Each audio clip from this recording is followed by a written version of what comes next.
And he looked at me and he said, "Are you trying to trick me? Are you trying to trick me? Are you trying to throw me off my game?"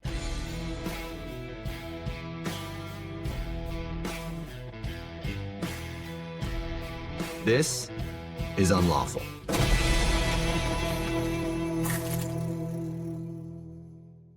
Welcome to Unlawful. As always, I'm Brandon Rankin, and with me today is Andrea Yang. Hello, Andrea. How are you doing today?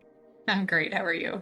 I'm good. So one of the things that I often lament about this project and doing Unlawful is that I don't actually have a lot of Mayor Brown people on. I think I've only had 2 or 3, and I especially don't have a lot of Mayor Brown people on from the vast different types of resources we have. People think, oh, it's a law firm, so you have a bunch of lawyers, maybe a bunch of accountants, but nobody really knows what else is out there. And I've only been here for a few years, but one of the things that's really been a happy surprise to me is the diverse scope of resources we have at the law firm. And that's one of the reasons I want to have you on, because you're one of those resources. So what do you do for the law firm? That's a great question. First of all, thanks so much for the invitation. It's great to be here. And I'm so happy that we're colleagues. It's nice to always have new connections across the different offices. I And appreciate here it. at the firm, of course, I'm the career development advisor at the firm. So I cover our U.S. offices, providing coaching support to all of our U.S. associates and counsel on anything related to professional development, transitions, advancement, really whatever will support somebody's well-being and development at the firm. You get the people who are on too straight and narrow a path, and you get the people who don't even know where the path is, right?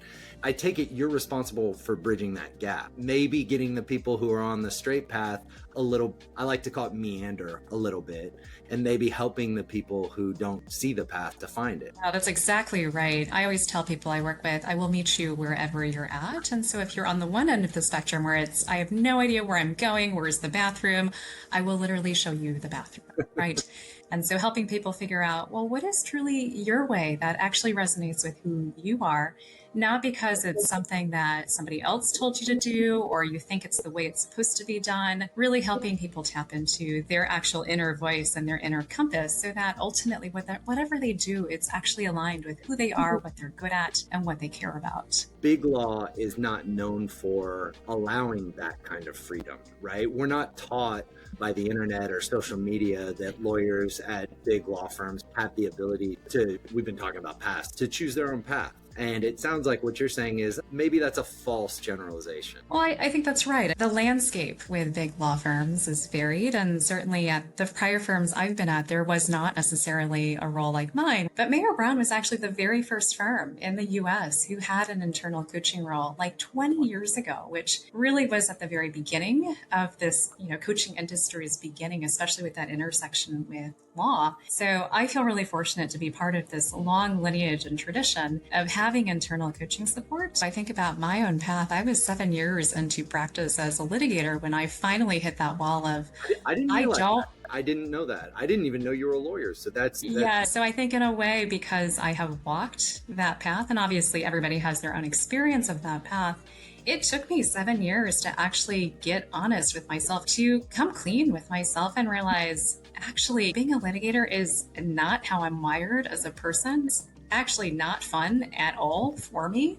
And I think about how long it took to get to that point. I love the phrase, your life is your message to people. And so the fact that I have had multiple chapters in my career so far, trying out different firms, trying out government versus private practice, doing all sorts of things, counseling before transitioning over to this coaching space, they're like, oh, well, you took an interesting, meandering path in a way. And I think that creates a bit of an opening when people learn. And I always very freely share what my path has been. And for those who are bulling their way to the top, that's so great that some people have that clarity from the outset, that they came out of the womb knowing that they wanted to make partner at a firm or whatever their goal might have been or still is. My job is to get you to wherever you want to go. And I tell people we're playing the long game here. Of course, whatever your short-term goals are, like, let's get you there. So I see my job in a way, in part at least, is helping people think about that bigger picture. How do you fit into that bigger picture? How can we make things not entirely about you? Obviously, it's partially about you, but how can we basically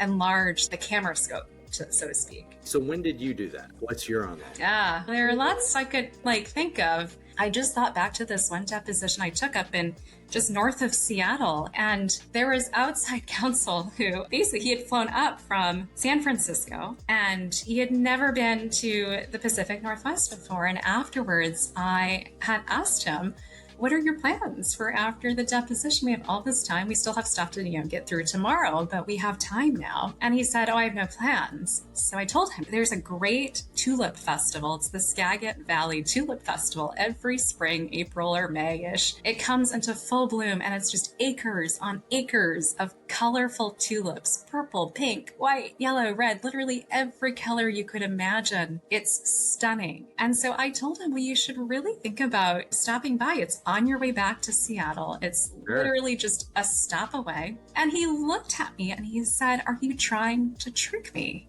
Are you trying to trick me? Are you trying to throw me off my game? It's like, no. I actually just thought it's been a stressful day. We've been through a lot, and I thought you might enjoy some flowers.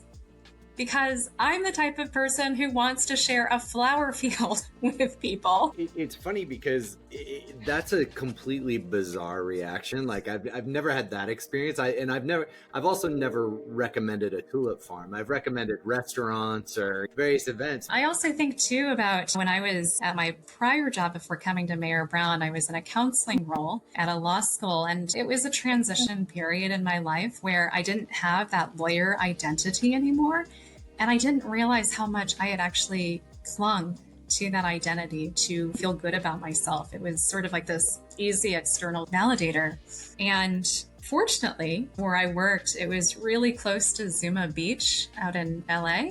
In Malibu, and it was just a 5-minute drive from the beach. And so if I had a bad day, I would just go out to that beach and walk a couple, miles down the road. And when you're looking out at the Pacific Ocean, it's just so clear. It's so calm. None of them care about your problems. The seagulls don't care. The sun doesn't care. It's just shining. One question that I just want to make sure we covered is, so when you decided you wanted to be in career coaching and you wanted to be in counseling, what'd you do to get there?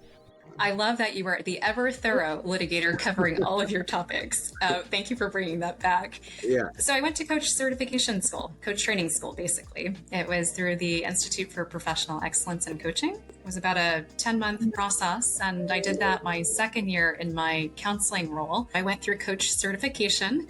And it was a very transformative process. They say you become a good coach when you yourself have gone through a transformation yourself. Otherwise, you're just doing surface level stuff. And I will say it unearthed a lot of garbage about myself that I was initially horrified by, but then I was curious about all the stuff, all the bags of garbage. And then you start cleaning house. And I started realizing, I need to stop blaming people for what I think is going, quote, wrong in my life. And as long as I am blaming somebody externally, I have given away all of my power. Right. Because I cannot control anything outside of me. The only thing I can control is what's going on in between my two ears.